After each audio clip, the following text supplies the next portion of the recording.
3.5 కోట్ల నుండి 5.5 కోట్ల బడ్జెట్ లో ప్రీమియం విల్లాస్ లో centralised AC with fresh air infusion అందిస్తుంది Janapriya upscale ఎలీసియం.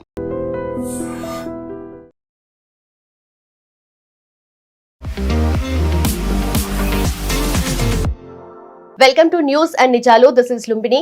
US Iran conflict లో ఇప్పుడు ప్రెసిడెంట్ డొనాల్డ్ ట్రంప్ వచ్చేసి డిఫరెంట్ యాక్షన్, అంటే మిలిటరీ యాక్షన్ వైపు కాకుండా పీస్ టాక్స్ వైపుగా ఎక్కువగా మొగ్గు చూపిస్తున్నారు. అంటే దీని వెనుక రీజన్ ఏంటి, అలాగే యుఎస్ వర్సెస్ ఇరాన్ లో 14 పాయింట్ పీస్ అగ్రిమెంట్ గురించి డిస్కస్ చేద్దాం. దాంతోపాటు ఎందుకని ఎక్కువగా యుఎస్ సౌదీ అరేబియా మాట వింటుంది, సౌదీ అరేబియన్ కన్సర్న్స్ ని ఎక్కువగా ఎందుకు అడ్రస్ చేస్తుంది, వీటి గురించి డిస్కస్ చేద్దాం. ఈ రోజు మనతో జాయిన్ అవబోతున్నారు geo political analyst and also senior journalist Suresh Kocharla sir మనతో పాటున్నారు. Let's talk to him.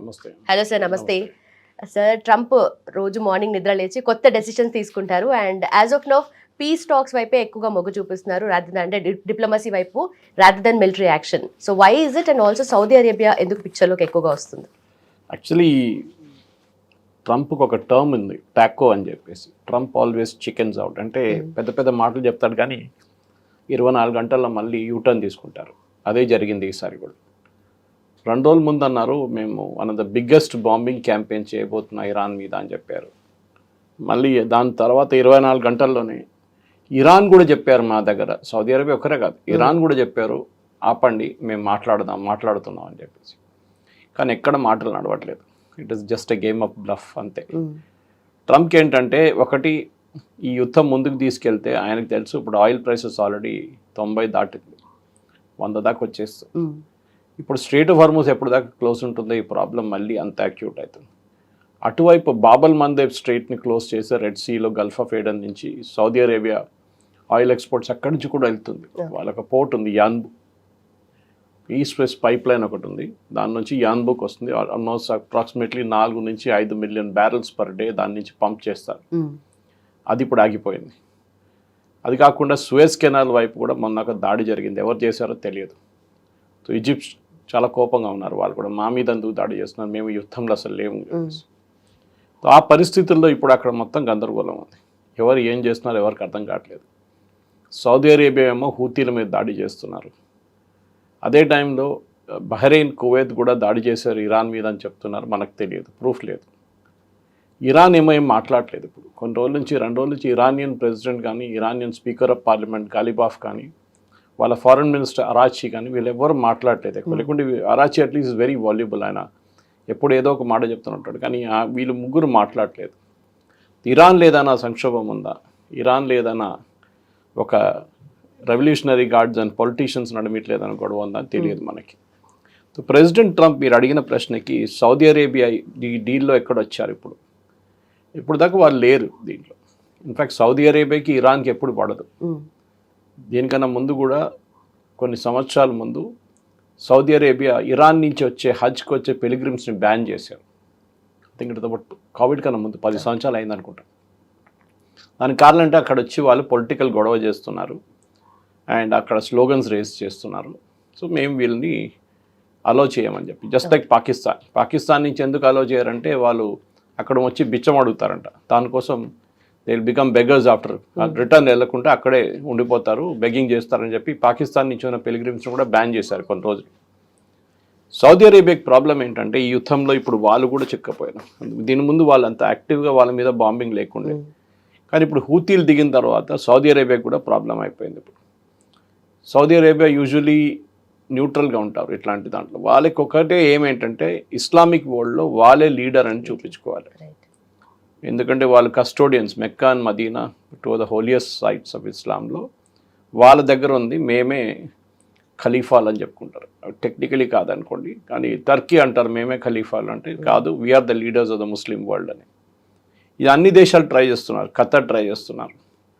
Okay, ఒకవైపు ఇండోనేషియా అంటారు మేమే వరల్డ్లో లార్జెస్ట్ ముస్లిం పాపులేషన్, మా తర్వాత భారతదేశం ఉంది, వీళ్ళెవరు వచ్చి చెప్పడానికి that we are the rulers of the Islamic republic అని అక్కడొక గొడవ ఉంది. ఇస్లామిక్ దేశాల్లో ఈ ఇరాన్, ఇజ్రాయెల్, యుఎస్ యుద్ధం చాలా మటుకు మార్పులు తీసుకొచ్చింది. ఒక పొలిటికల్ రీఅలైన్మెంట్ జరుగుతుంది. ఎప్పటి నుంచో చాలా సంవత్సరాల నుంచి యుఎస్ ఒక గ్యారంటీ ఇచ్చారు ఈ ఇస్లామిక్ నేషన్స్కి, మీ మీద ఎవరైనా దాడి చేస్తే మేము మిమ్మల్ని కాపాడుకుంటామని. సో దానికి తటగా వాళ్ళు ఏం చేస్తారంటే బేసెస్ పెట్టుకున్నారు, యుఎస్ బేసెస్. అది నేవీ ఉండొచ్చు, బహ్రెయిన్లో ఉన్న యుఎస్ ఫిఫ్త్ ఫ్లీట్ ఉండొచ్చు, లేకుంటే ఖతార్లో ఉన్న Al Udeid air base which is the biggest one అనమాట. చాలా పెద్ద ఎయిర్వేస్. 6,000 నుంచి 8,000 మంది American service men and service women పనిచేస్తారు దాంట్లో. అది కాకుండా దుబాయ్ అంటే ఎమిరేట్స్లో, అది కాకుండా మళ్ళీ ఖత్తర్ అండ్ కువైత్, ఇటు Saudi Arabia and even Jordan, ఇక్కడ అన్ని వీళ్ళకి బేసెస్ ఉందన్నమాట. ఇప్పుడు ఇరాన్ ఏం చేస్తున్నారంటే ఈ యుద్ధం మొదలైనప్పటి నుంచి ఎప్పుడైనా ఇరాన్ మీద దాడి చేస్తే, యుఎస్ దాడి చేస్తే, ముందు ఇజ్రాయెల్ కూడా ఉన్నప్పుడు వాళ్ళు ఏం చేస్తారంటే ఈ పక్కనున్న దేశాల మీద దాడి చేస్తున్నారు. ఇప్పుడు ఈ పక్కనున్న దేశాలు ఏమడుగుతున్నారంటే మేమేం తప్పు చేసామని అడుగుతున్నారు. ఇరాన్ ఏమంటున్నారు, మీరు యుఎస్ బేసెస్ని ఎందుకు ఉంచుకున్నారు మీ దగ్గర, యుఎస్ బేసెస్ ఉన్నప్పుడు దాకా మేము మీ మీద దాడి చేస్తాం. సరే యుఎస్ బేసెస్ మీద దాడి చేస్తారంటే అది కూడా కాదు, అది జరుగుతుంది. కానీ యుద్ధం మొదలైనప్పుడు మీకు గుర్తుంటుంది, one of the first bombing campaigns Iran చేసింది దుబాయ్ ఇంటర్నేషనల్ ఎయిర్పోర్ట్ మీద చేశారు. ఫస్ట్ అక్కడ అమెరికన్ బేసెస్ ఎక్కడ ఉంది, అక్కడ లేదు. దుబాయ్లో ఉంది అనుకోండి, యుఏలో ఉంది, కానీ అక్కడ కాదు. సో న్యాచురల్లీ ఏంటంటే వాళ్ళ ఎకానమీని కొట్టడానికి ట్రై చేశారు. ఇదే స్ట్రాటజీ వాళ్ళు ఖత్తర్ మీద కూడా ఉపయోగించారు. ఖత్తర్ ఆయిల్ ఫీల్డ్స్ మీద కొట్టారు. అక్కడ యుఎస్ వాళ్ళ ఆయిల్ ఫీల్డ్స్ మీద, ఇరానియన్ గ్యాస్ ఫీల్డ్స్ మీద కొడితే, నార్త్ ఆయిల్ ఫీల్డ్స్ అంటారు, నార్త్ సీ ఆయిల్ ఫీల్డ్స్, అక్కడ వీళ్ళు ఖత్తర్ మీద బాంబ్ చేశారు. సో ఒక క్విట్ ప్రో కో లాగా, మీరు మా మీద బాంబ్ చేస్తే మేము వాళ్ళ మీద బాంబ్ చేస్తాం. సేమ్ థింగ్ ఫిఫ్త్ ఫ్లీట్ అనేది US navies one of the biggest fleets అనమాట. అది బహ్రెయిన్లో ఉంది. సో ఎప్పుడైనా అమెరికా దాడి చేస్తే ఇరాన్ మీద, ఇరాన్ ఫిఫ్త్ ఫ్లీట్ మీద కొడతారు. అండ్ ఫిఫ్త్ ఫ్లీట్ ఇంకా చాలా డేంజరస్ పొజిషన్ ఉంది, ఎందుకంటే నీళ్ళల్లో ఉంటుంది ఎప్పుడు, అది దాన్ని ఎప్పుడు దాచిపెట్టలేము మీరు. వేరేజ్ ఎయిర్క్రాఫ్ట్ అంటే మీరు మూవ్ చేసుకోవచ్చు దాన్ని ఇంకో టెరిటరీకి. మొన్న జార్డన్లో ఉన్న ఒక యుఎస్ ఎయిర్ ఫేస్ మీద కొడితే 3 చనిపోయారు సోల్జర్స్, మీకు గుర్తుంటుంది. అక్కడ దాకా కొడుతున్నారు ఇరాన్. జార్డన్ ఎక్కడుంది, బియాండ్ ఇజ్రాయెల్. ఇదైతే పక్కన ఉంది, 200-300 కిలోమీటర్లో మీరు దాన్ని కొట్టచ్చు. ఇప్పుడు సౌదీ అరేబియా ప్రాబ్లం ఏంటంటే వాళ్ళకి అర్థమైపోయింది, వాళ్ళ ఎకానమీ చాలా పెద్ద ఎకానమీ. అండ్ వాళ్ళేమో లాస్ట్ ఒక 10-15 సంవత్సరాల నుంచి Mohammed bin Salman, who is the de facto ruler, MBS అంటారు ఆయన సౌదీని మోడర్నైజ్ చేయడానికి ట్రై చేస్తున్నారు. ముందు అక్కడ ఉన్న మహిళలు బుర్కా వేసుకోవాలి, వాళ్ళకి డ్రైవింగ్ లైసెన్స్ ఇవ్వరు, వాళ్ళకి ఓటింగ్ రైట్స్ లేకుండే. కానీ లాస్ట్ ఒక 10 సంవత్సరాల్లో మొహమ్మద్ బిన్ సల్మాన్ చాలా మార్పులు తీసుకొచ్చారు, ఒక మోడర్నైజ్ చేయడానికి ట్రై చేస్తున్నారు. ఇన్ఫ్యాక్ట్ అది ఫేమస్ స్టేట్మెంట్ ఒకటి ఉంది, I will make Saudi Arabia Europe by 2030 అని. ఇంకా 3 సంవత్సరాలే ఉంది, నేను యూరోప్ లాగా తయారు చేస్తాను. కానీ ఆ అంబిషన్స్కి ఒక పెద్ద దెబ్బ తాకింది ఈ యుద్ధం అనమాట. సౌదీ అరేబియా ఏం చేస్తున్నారు, యూఏఈని చూస్తున్నారు. యూఏఈలో బుర్జ్ ఖలీఫా ఉంది, which is the world's tallest tower. Okay, ఇప్పుడు సౌదీ అరేబియా అంటున్నారు మేము దానికన్నా పెద్ద టాలెస్ట్ టవర్ కొడతాం. యూఏఈ ఏమో ఒక investment hub and luxury hub.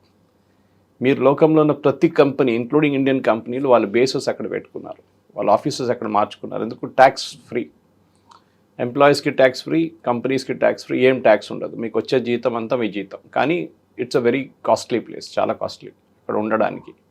So మీ జీతంలో ఉన్న సబ్స్టాన్షియల్ పార్ట్ 30%-40% మీకు ఇల్లు అద్దెకి, మిగతా దాని ఖర్చులకు పోతుంది. సో మీకు యాక్చువల్ సేవింగ్ ఉంటుంది, కానీ it is a very expensive place. ఇప్పుడు సౌదీ అరేబియా ఏం చేస్తున్నారంటే అదే స్ట్రాటజీ వాళ్ళు అడాప్ట్ చేస్తున్నారు.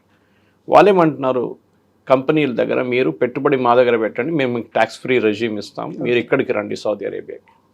కానీ సౌదీ అరేబియాకి ఒక ఇమేజ్ ఉండే ముందు నుంచే, that it's a very conservative country అని, లిక్కర్ గురించి కానీ మిగతా దాన్ని. దుబాయ్లో అదేం లేదు. మీరు నేను వెళ్ళినప్పుడు ఒక 6 నెలల ముందు నేను అక్కడ వెళ్ళినప్పుడు నాకు డౌట్ వచ్చింది, ఇది దుబాయ్నా లేకుంటే బ్యాంకాక్నా, ఎందుకంటే నేను బ్యాంకాక్లో పనిచేస్తాను చాలా 1 సంవత్సరం పాటు. హ్యావింగ్ అ డౌట్, ఎందుకంటే అంత మోడర్నైజ్గా ఉందన్నమాట అది. సో వాళ్ళది ఇప్పుడు అక్కడ జాయద్ కానీ, Mohammed bin Zayed and Mohammed bin Salman, వీళ్ళిద్దరికి నిక్నేమ్ అదే కదా. సో వాళ్ళ ఇద్దరు నడుమిట్లో కాంపిటీషన్ ఉంది చాలా మటుకు. సో సౌదీ అరేబియా ఏం చేస్తున్నారంటే మేము ఒక పెద్ద వాయిస్ అయిపోవాలి ఈ రీజన్లో అని చెప్పి చేస్తున్నారు. ఇప్పుడు ఈ 14 పాయింట్లు అన్ని డిస్కస్ చేస్తున్నాం, అది ఏం పని రాదు, nothing will happen.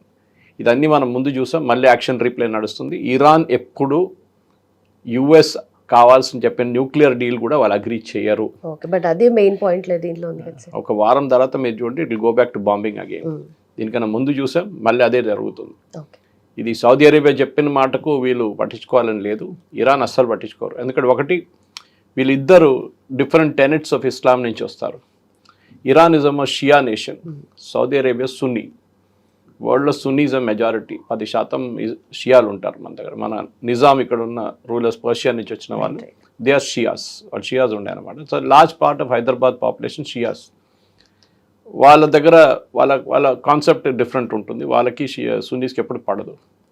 Shias Muharram observe చేస్తారు, సున్నీలు చేయరు.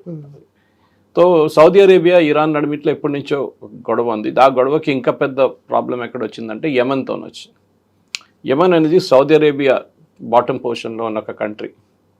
అది ఎంట్రన్స్ ఆఫ్ బాబల్ మందేబ్, మనకు తెలుసు. Red Sea, Gulf of Aden నుంచి వచ్చి రెడ్ సీ నుంచి నైల్, అక్కడ మన సూయస్ కెనాల్కి వెళ్ళిపోతే అక్కడ నుంచి మెడిటరేనియన్ సీ యూరోప్కి వెళ్ళిపోతుంది. చాలా క్రూషియల్ వాటర్ వే అది. మీరు స్ట్రేట్ ఆఫ్ హార్మూజ్ అని మనం మాట్లాడుతాం, కానీ స్ట్రేట్ ఆఫ్ హార్మూజ్కి ఒకటే ఎగ్జిట్ పాయింట్ ఉంది. అంటే మీరు ఆయిల్ తీసుకొని Saudi Arabia, UAE, Khattar, Kuwait, Bahrain నుంచి ఆయిల్ తీసుకొని బయటికి వెళ్ళిపోతారు అంతే. అటువైపు ఇరాన్ ఉంది. కానీ వీళ్ళకి ప్రాబ్లం ఏంటి, సౌదీ అరేబియాకి ఏంటంటే రెండు ఉన్నాయి పోర్ట్, రెండు వైపులు ఉన్నాయి వాళ్ళకి. They have an access to straight of Hormuz, ఇటువైపు బాబల్ మందేబ్. అది యుఏఈకి లేదు. That is the problem with UAE అన్న. సో సౌదీ అరేబియా ఇప్పుడు ఏం చేస్తున్నారంటే వాళ్ళ ఎకానమీని వాళ్ళు ముందుకు తీసుకెళ్లాలంటే ఈ యుద్ధం ఎట్లనే ఆపాలి. అదర్వైజ్ 2030 అనే డెడ్ లైన్ 2040కి పుష్ చేయాల్సి వస్తుంది ఎంబీఎస్కి. సో దానికోసం వాళ్ళు కొంచెం యాక్టివ్ ఇంట్రెస్ట్ తీసుకుంటున్నారు. ఇంకోటి అంటే ఈ నెగోసియేషన్స్లో ఎప్పుడు లుంబిని ఒక మాట మనం అర్థం చేసుకోవాలి. ఏ నెగోసియేషన్ అయినా కానీ ఒక పవర్ఫుల్ ప్లేయర్ ఉంటేనే నెగోషియేషన్ నడుస్తుంది. పాకిస్తాన్ లాంటి వీక్ ప్లేయర్ ఏం చేయలేరు. కూర్చోరా అంటే కూర్చోవాలి, అట్లా ఉండాలి.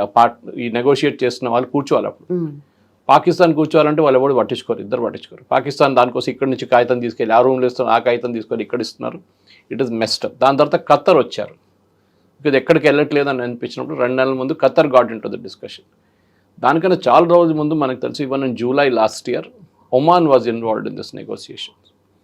అప్పుడు ఆల్మోస్ట్ వీళ్ళు డీల్ దగ్గర వచ్చారు జెనీవాలో. అప్పుడు జూలైలో ఇజ్రాయెల్ అండ్ యుఎస్ కలిపి వాళ్ళ ఇరాన్ న్యూక్లియర్ ఫెసిలిటీస్ మీద దాడి చేస్తారు. యుఎస్ వాళ్ళ B-52 బాంబర్స్ యూస్ చేస్తారు. దాని తర్వాత నెక్స్ట్ మనం చూసాం ఆల్మోస్ట్ డిసెంబర్లో వీళ్ళిద్దరు నడుమిట్ల మళ్ళీ జెనీవాలో ఒక డిస్కషన్ జరిగింది.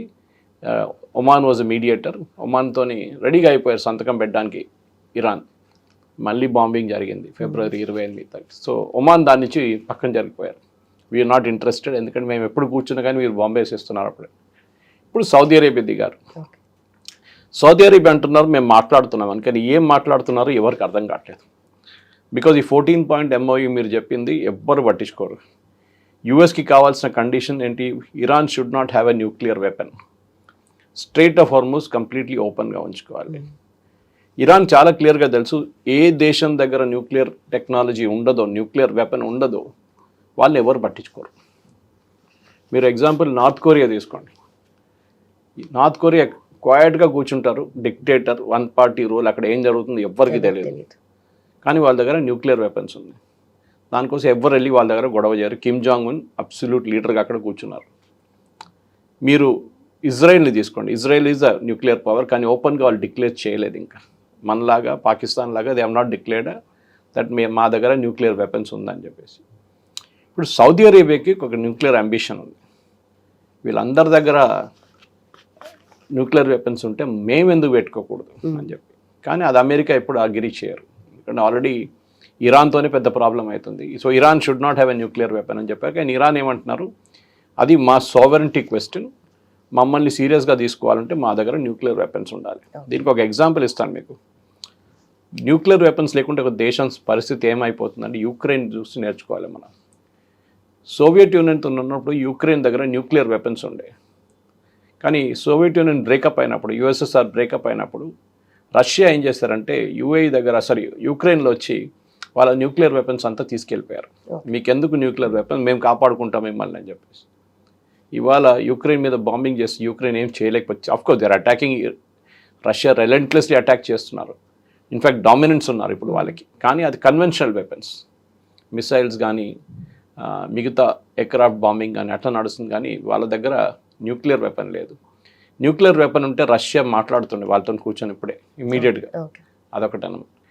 ఇదే స్ట్రాటజీ లిబియా ట్రై చేశారు కర్నల్ గదాఫీ ఉన్నప్పుడు. వాళ్ళు కూడా న్యూక్లియర్ వెపన్ తెచ్చుకోవాలి మేమని చెప్పి మొదలుపెట్టారు. దాన్ని ఇరాన్ వచ్చి బాంబ్ చేసి పడేశారు. సదాం హుసేన్ ట్రై చేశారు. సేమ్ న్యూక్లియర్ వెపన్ తయారు చేయడానికి ఒక రియాక్టర్ కూడా తయారు చేసుకున్నారు ఒక పవర్ ప్లాంట్ కోసం. వీళ్ళందరూ ఏం చేస్తారంటే లుంబిని వీళ్ళు ఒక పవర్ ప్లాంట్ స్టార్ట్ చేస్తారు. ఇప్పుడు మన దగ్గర కల్పాకం ఉంది, మన దగ్గర కైగా ఉంది, మన దగ్గర చాలా ఉన్నాయి న్యూక్లియర్ పవర్ ప్లాంట్స్.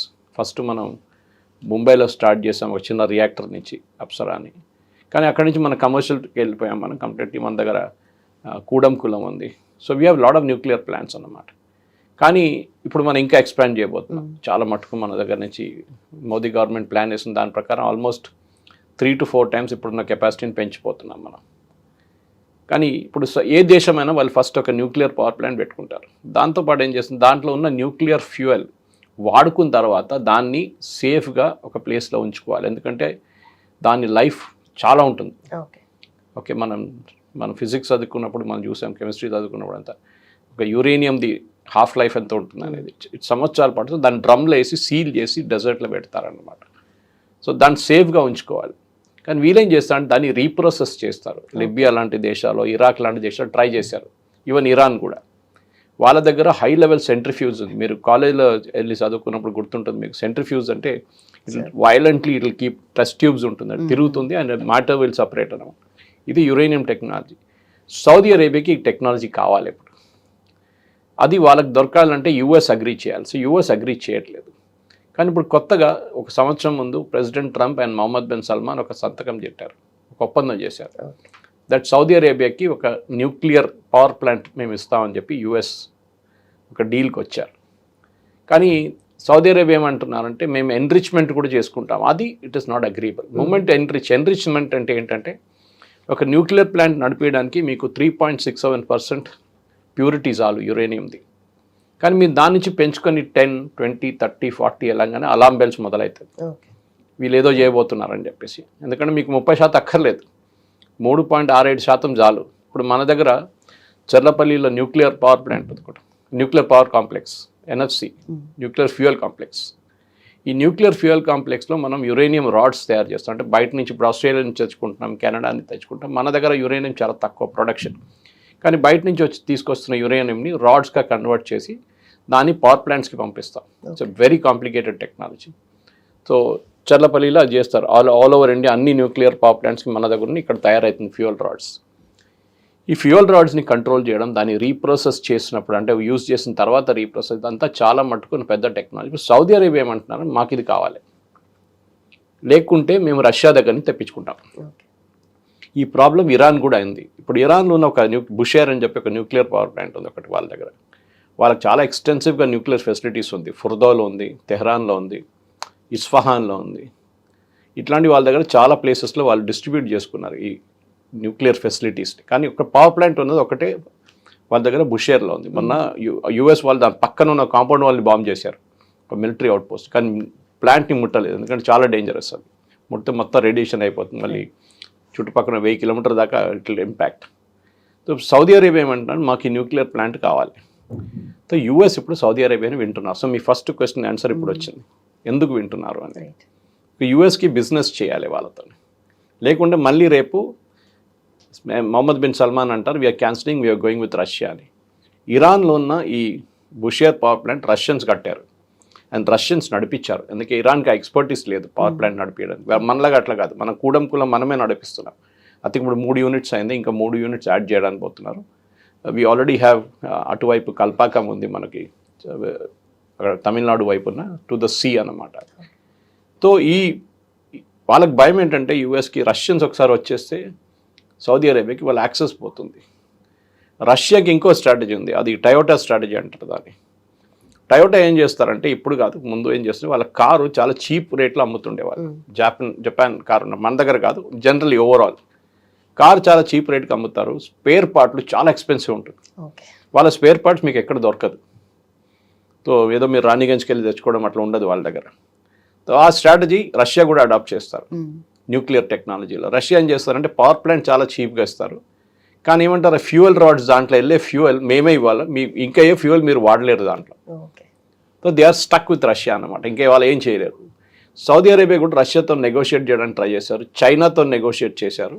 అది విన్నప్పుడు యూఎస్కి టెన్షన్ అయిపోయింది. దీనికన్నా ముందు సౌదీ అరేబియా అడిగినప్పుడు యూఎస్ ఇవ్వలేదు. సో సౌదీ అరేబియా ఇప్పుడు యుఎస్ మీద ఒక పట్టు వాళ్ళకుంది, that nuclear power plant. So మీరు ఈ యుద్ధం ఆపితేనే మేము ఈ న్యూక్లియర్ పవర్ ప్లాంట్ని అనుమతిస్తాం, అప్పుడు దాకా మేము పెట్టలేదు, ఎందుకంటే రేపు ఇరాన్ దాని మీద కూడా దాడి చేయొచ్చు. It's be the most catastrophic thing అనమాట. సో ఈ జరగకుండా చూసుకోవాలి వీళ్ళు. సో దానికోసం సౌదీ అరేబియా ఇప్పుడు యుఎస్తో మాట్లాడుతున్నారు అనమాట. అది ఇంకా ముందుకు ఎట్లా వెళ్తుంది మనం చూడాల్సింది, ఎందుకంటే ప్రెసిడెంట్ ట్రంప్ ఎంత నెగోషియేట్ చేసినా, ఇప్పుడు సౌదీ అరేబియా నెగోషియేట్ చేస్తున్నా కానీ, ఖతార్ నెగోషియేట్ చేసినా కానీ, పాకిస్తాన్ నెగోషియేట్ చేసినా కానీ, ఒమాన్ నెగోషియేట్, ఇరాన్ ఎక్కడున్నారు వాళ్ళు అక్కడే ఉంటారు. Iran is a very hard negotiator. ఇది అర్థం చేసుకోవాలంటే మనం ప్రెసిడెంట్ ఒబామా టైంలో ఒక ఒప్పందం ఉండే, జేసీపీఓ అని చెప్పేసి, సేమ్ ఇరాన్ న్యూక్లియర్ డీల్. అప్పుడు ఇరాన్ దగ్గర ఏం చెప్పారంటే 2 సంవత్సరాలు నెగోషియేట్ చేశారు, 2 సంవత్సరాలు. Okay, senator John Kerry who was the secretary of state అప్పుడు under president I think it was Barack Obama. ఆ టైంలో నెగోషియేట్ చేసి 2 సంవత్సరాల్లో చేసిన deal JCPOA deal. JCPOA deal solid deal ఉండే, అంటే దాంట్లో ఇరాన్ చాలా క్లియర్గా చెప్పారు, నెక్స్ట్ 15 సంవత్సరాలు మేము యురేనియంని 3.67 నుంచి పైకి తీసుకెళ్ళాము. దానికోసం ఇన్స్పెక్షన్స్ కానీ అన్ని సర్ప్రైజ్ ఇన్స్పెక్షన్స్ అన్నీ మీరు చేసుకోవచ్చు. ఇంకోటి ఏం చేశారంటే వీళ్ళు Russia, China, Germany, UK and US వీళ్ళందరూ సంతకం పెట్టారు ఆ డాక్యుమెంట్ మీద, జేసీపీఓ మీద. సో ఏమైందంటే వరల్డ్ వైడ్ ఒక రెస్పాన్సిబిలిటీ అయిపోయింది అందరిది. ఎక్కువ యుఎస్ అండ్ వర్సెస్ ఇరాన్ ఒకటి కాకుండా, ఆర్ యుఎస్ వర్సెస్ మిక్కేన దేశం కాకుండా, సో ఇరాన్ని వాళ్ళు ఏం చేస్తారు, ఆల్మోస్ట్ పిన్ డౌన్ చేశారు. కానీ దాని నుంచి ప్రెసిడెంట్ ట్రంప్ రాగానే దాన్ని చింపి పక్కన పడేశారు JCP. I don't agree with this అని చెప్పేసి ఇప్పుడు దాని నుంచి మళ్ళీ ఈ పరిస్థితికి వచ్చాం మనం. చూడాల్సింది ఇప్పుడు ముందుకెళ్తూ ఈ 14 పాయింట్ అగ్రిమెంట్ ఎక్కడికి వెళ్ళదు. You can take it in writing. ఇది ఒక పాజ్ అన్నమాట. కొన్ని రూమర్స్ ఏముందంటే యుఎస్ దగ్గర ఆయుధాలు లేవు, సప్లై చైన్ ప్రాబ్లం ఉంది, వాళ్ళు కొత్త ఆయుధాలు తెచ్చుకోవాలంటే టైం పడుతుంది, వాళ్ళకి ఇంకో 2-3 నెలల ప్రొడక్షన్లో యుఎస్లో ఉన్న కంపెనీస్ ప్రొడ్యూస్ చేస్తున్నారు. అది ఆపడానికి మళ్ళీ ఏదో టాక్స్ వైపుగా వెళ్తున్నాం, డిప్లొమసీ వెళ్తున్నాం అని చెప్పి మాటలు. Correct, right. ఇరాన్ కూడా ఒకసారి అంటే ఇప్పుడు ఈ పాయింట్ ఆఫ్ టైంలో ఇరాన్ ఎంత హార్డ్ ఉన్నా కూడా కొంచెం నెగోషియేషన్ విషయంలో కొంచెం ఏదైనా వీక్ అయిపోయిందా, అంటే ఓవరాల్గా వాళ్ళకున్న మిలిటరీ పవర్ కానీ లేదంటే ఎకనామిక్ కండిషన్స్ని బేస్ చేసుకొని ఏమైనా వీకెన్ అయిందని అనిపిస్తుంది సార్? ఇరాన్ మెయిన్ ప్రాబ్లం ఏంటంటే వాళ్ళ ఎకానమీ మొత్తం ధ్వంసమైంది లాస్ట్ 15 సంవత్సరాలు, నాట్ ఈవెన్ 15, 47 అని చెప్పచ్చు. 79లో జరిగిన ఖొమేనీ వచ్చినప్పుడు జరిగిన ఇరానియన్ రెవల్యూషన్లో అమెరికాలో అప్పుడు తెహరాన్లో ఉన్న అమెరికన్ ఎంబసీ లోపల దూరి అక్కడున్న ఎంబసీ స్టాఫ్ని హాస్టేజెస్గా ఉంచుకున్నారు 1 ఇయర్ ఆల్మోస్ట్. దాని తర్వాత పెద్ద నెగోసియేషన్ నడిచి వాళ్ళకి బయటకు తీసుకొచ్చారు. కానీ అప్పటి నుంచి ఇరాన్ మీద శాంక్షన్స్ ఉంది, ఇరాన్ బయట బిజినెస్ చేసుకోలేరు. తర్వాత న్యూక్లియర్ ఇష్యూ వచ్చినప్పుడు ఇరాన్ ఇంకా ఆయిల్ కూడా అమ్మలేరు మార్కెట్లో అని చెప్పేసి ప్రెసిడెంట్ బైడెన్ టైం నుంచి మళ్ళీ స్టార్ట్ అయింది. దానికన్నా ముందు బిల్ క్లింటన్ టైంలో కూడా ఉండే వీళ్ళ మీద. ఇప్పుడు వీళ్ళు అమ్మిన ఆయిల్ డబ్బులు కూడా బ్యాంకులు గుంజుకుంటున్నారు. ఇప్పుడు మీకు ఇప్పుడు వీళ్ళు అమ్మారనుకోండి ఇరాన్, మనకు అమ్మితే మనం ఆ డబ్బులు ఇరాన్కి ఇవ్వలేకపోతున్నాం, అది ఇమ్మీడియట్లీ అమెరికా ఫ్రీజ్ చేసేస్తున్నారు దాన్ని. సో వీళ్ళని బ్యాంకింగ్ సిస్టమ్ నుంచి బయట తీసేశారు. ఇప్పుడు రష్యా సంగతి కూడా అంతే. ఇరాన్ ప్రాబ్లం ఏంటంటే వాళ్ళ economy is totally gone completely. Inflation almost 100% ఉంది. కరెన్సీకి అసలు విలువ లేదు. ఒక ప్యాకెట్ బ్రెడ్ కావాలంటే చిన్న ఒక ఆటో లాంటి, మన దగ్గర ఉన్న ఆటో లాంటి దాంట్లో కరెన్సీ పెట్టి తీసుకెళ్ళాలి డింపి, అప్పుడు ఒక లోఫ్ బ్రెడ్ వస్తుంది. అంత కంప్లీట్లీ వర్త్లెస్ అయిపోయింది. ఇరాన్ ఎకానమీ చాలా దారుణ పరిస్థితిలో ఉంది. వాళ్ళు రెవల్యూషనరీ గార్డ్స్, అక్కడ 3 పవర్ స్ట్రక్చర్స్ ఉన్నాయి ఇరాన్లో. ఒకటి ముల్లాలు, ద రిలీజియస్ లీడర్స్, ఖమేనీ లాంటి వాళ్ళు. ఇప్పుడు ముస్తఫా ఖమేనీ వాళ్ళ ఫాదర్ ఉండే, దానికి ముందు అయతొల్లా ఖొమేనీ ఉండే. ఇంకొక పవర్ సెంటర్ ఏమో రెవల్యూషనరీ గార్డ్స్, ఇది వీళ్ళు అపాయింట్ చేసిందే. ఓకే, ఎవరు ముల్లాలు. మూడోది ఏమో పొలిటీషియన్స్, అరాచి, గాలిబాఫ్, పెస్కేషియాన్, వీళ్ళు ఉన్నారు. వీళ్ళు ముగ్గురు నడిమిట్లో ఎస్పెషలీ ఒక రెవల్యూషనరీ గార్డ్ అండ్ పొలిటీషియన్ నడిమిట్లో చాలా మటుకు ఘర్షణలు నడుస్తుంది. ఇప్పుడు స్ట్రైట్ ఆఫ్ హార్మూజ్లో షిప్స్ మీద దాడి చేసి స్ట్రైట్ ఆఫ్ హార్మూజ్లో ట్రాఫిక్ ఆపినప్పుడు న్యాచురల్లీ యూఎస్ ఏమన్నారు, మేము మీ షిప్స్ కూడా ఆపేస్తా అని చెప్పి ఇరానియన్ షిప్స్ ఆపేశారు. ఇరాన్కి ఎక్కడి నుంచి రెవెన్యూ లేదు. ఇప్పుడు వాళ్ళకి ల్యాండ్ రూట్ నుంచి తీసుకెళ్ళాలంటే చాలా ఎక్స్పెన్సివ్ అవుతుంది ఆయిల్. ఫర్ ఎగ్జాంపుల్ మీ దగ్గర ఒక 2 మిలియన్ బ్యారెల్స్ ఉన్న ఒక సూపర్ ట్యాంకర్ తీసుకోండి, ఆయిల్ ట్యాంకర్. అది మీరు ట్రక్లో తీసుకెళ్లాలంటే పాకిస్తాన్ వైపు లేకుంటే తజికిస్తాన్ వైపు తీసుకెళ్లాలంటే మీకు 20,000 ట్రక్స్ కావాల్సి వస్తుంది. So it's physically not possible to send by land route. పైప్స్లో పంపించవచ్చు, కానీ ఇరాన్ దగ్గర పైప్స్ ఏం లేవు పంపించడానికి. అది కాకుండా మీరు చూసారు మొన్న స్ట్రైట్ ఆఫ్ హార్మూజ్కి వచ్చే కంప్లీట్ రోడ్స్ని బ్రిడ్జెస్ని కొట్టేశారు. వీళ్ళ చాలా పెద్ద ఒక వీళ్ళ బందర్ అబ్బాస్ అని చెప్పి వీళ్ళ పోర్ట్ ఒకటి ఉంది. అది కూడా మొత్తం దానికున్న కనెక్షన్, రైల్ కనెక్షన్స్ కానీ పోర్ట్ కనెక్షన్స్ కానీ అక్కడ మొత్తం కొట్టేశారు యూఎస్ బాంబింగ్లో. సో ఇరాన్ ఇప్పుడు చాలా డెలికేట్ పొజిషన్లో ఉన్నారు. వాళ్ళ ఎకానమీ పోయింది, ఇన్ఫ్లేషన్ చాలా ఎక్కువ ఉంది, వాళ్ళ ఇన్ఫ్రాస్ట్రక్చర్ మీద కూడా కొడుతున్నారు. కానీ అప్పుడు కూడా వాళ్ళ దగ్గర మిసైల్స్ కానీ కొన్ని డ్రోన్స్ కానీ ఇప్పుడు కూడా ఉంది. దానిపై ఎప్పుడైనా యూఎస్ దాడి చేస్తే వాళ్ళు ఇమీడియట్ దాడి చేస్తున్నారు. యూఎస్ ఏమంటున్నారంటే స్ట్రెయిట్ ఆఫ్ హార్మూజ్ ఓపెన్ ఉండాలి. 20% వరల్డ్ ఆయిల్ ఆ రూట్ నుంచి వెళ్తుంది. సో మీరు అది ఓపెన్ పెట్టాల్సిందే. ఇరాన్ ఏమంటున్నారు, వాళ్ళకి ఒక కొత్త న్యూక్లియర్ వెపన్గా మారిపోయింది ఇప్పుడు ఇది. ఈ స్ట్రెయిట్ ఆఫ్ హార్మూజ్ అని ఎప్పుడు ఓపెనే ఉండే.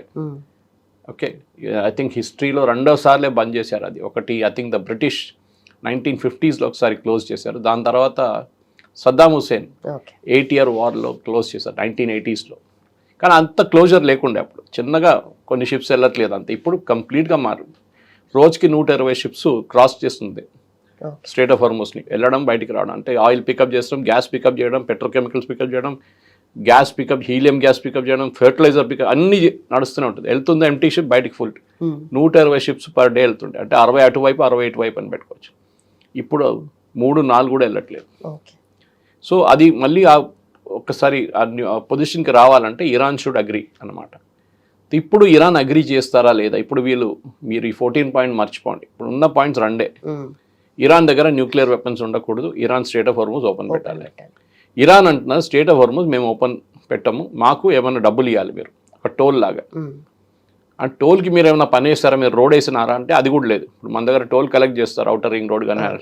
ఎందుకు కలెక్ట్ చేస్తున్నారు? వాళ్ళు రోడ్ వేశారు, ప్రైవేట్ కంపెనీ వాళ్ళు. సో వాళ్ళు పెట్టిన పెట్టుబడికి వాళ్ళకి రిటర్న్ రావాలని చెప్పి టోల్ కలెక్ట్ చేస్తారు.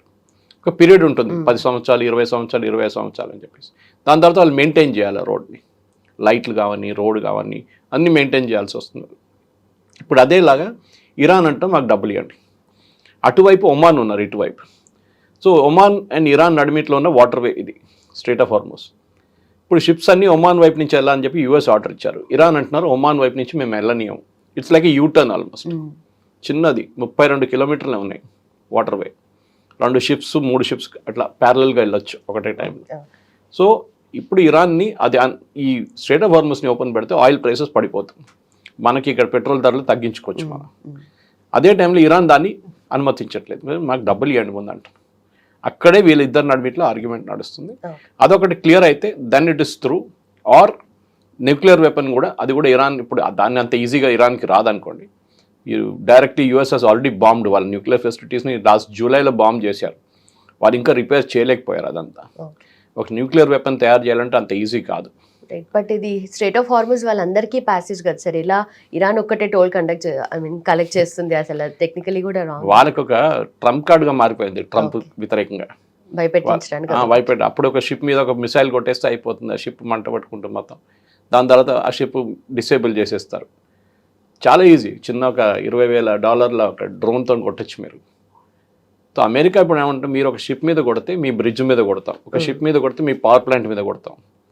So that is the war going on. So Iran కూడా అర్థమైపోయింది ఇది ఎక్కువ రోజులు మనం ముందుకు తీసుకెళ్ళలేము. Some negotiated settlement has to come. అన్ని పాయింట్లు అగ్రీ చేయకపోతే, అది కూడా కాకుండా ఇరాన్ది ఆల్మోస్ట్ $260 బిలియన్ చాలా బ్యాంకులలో పడి ఉన్నాయి. ఇది ఫ్రీజ్ చేశారని చెప్పారు. అమ్మిన ఆయిల్కి డబ్బులు రావట్లేదు వాళ్ళకి. అది ఇప్పుడు ఇండియాలో కూడా ఉంది, మన దగ్గర కూడా ఉంది. మన బ్యాంకులో డబ్బులు పడి ఉన్నాయి, ఖతార్లో పడి ఉంది, సౌదీ అరేబియన్ బ్యాంక్స్లో ఉంది, యూరోపియన్ బ్యాంక్స్లో ఉంది. ఇరాన్ ఏమంటున్నారు ఆ డబ్బులు మాది, మాకు ఇవ్వండి. యుఎస్ అంటున్నారు ముందు మీరు న్యూక్లియర్ వెపన్ ఆపండి టెక్నాలజీ, మీరు మిగతా దాంట్లో అన్ని అగ్రీ చేస్తే మీకు ఈ డబ్బులు ఇస్తాం మేము, అప్పుడు దాకా ఈ డబ్బులు మీకు ఇవ్వం. కొత్త ఆయిల్ అమ్ముకుంటే అది కూడా అమ్మనేయట్లేదు. So Iran is caught in ఏం చెప్తారు catch-22 సిట్యుయేషన్ అంటాం ఇంగ్లీష్లో. వాళ్ళు చేస్తే వాళ్ళకి ప్రాబ్లం, చేయకుండా కూడా ప్రాబ్లం. సో వాళ్ళు ఇప్పుడు అగ్రీ చేయాల్సిందే. So there is no out go. దానికోసం ఇరాన్ ఇప్పుడు కొన్ని లాస్ట్ 2-3 డేస్లో చూస్తే క్వైట్ ఉన్నారు, కొంచెం ఎక్కువ బాంబింగ్ చేయట్లేదు. సో అది ఆపేశారు వాళ్ళ వైపు నుంచి. వాళ్ళకి ఇప్పుడు ఆయుధాలు తగ్గి ఉంటుంది స్టాక్, లేకుంటే వాళ్ళ దగ్గర ఏం చెప్తారు ఎకనామిక్ సిచ్యువేషన్ అంత దారుణం అయిపోయింది.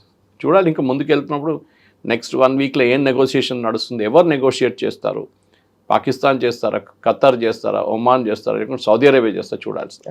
ఎందుకంటే సౌదీ అరేబియా యుఏఈ నడిమిట్లో ఇంకో కాంపిటీషన్ ఉంది, అది కూడా మనకు చూడాల్సింది. అది సపరేట్ స్టోరీగా చేసుకోవచ్చు. యుఏఈ అండ్ సౌదీ అరేబియా ఆఫ్రికాలో కూడా వాళ్ళ పొజిషన్ స్ట్రెంగ్తన్ చేసుకుంటున్నారు. సొమాలీలాండ్ కానీ, ఎరిట్రియా కానీ, సుడాన్ కానీ, అక్కడ ఇంకొక స్టోరీ ఉంది. ఎందుకంటే రెడ్ సీ ఇటువైపు సౌదీ అరేబియా అండ్ యమన్ ఉంటే ఇటువైపు ఆఫ్రికన్ నేషన్స్ ఉన్నాయి, హార్న్ ఆఫ్ ఆఫ్రికా అంటారు దాన్ని. ఓకే ఓకే అక్కడ ఇంకొక మిలిటరీ కాన్ఫ్లిక్ట్ నడుస్తుంది.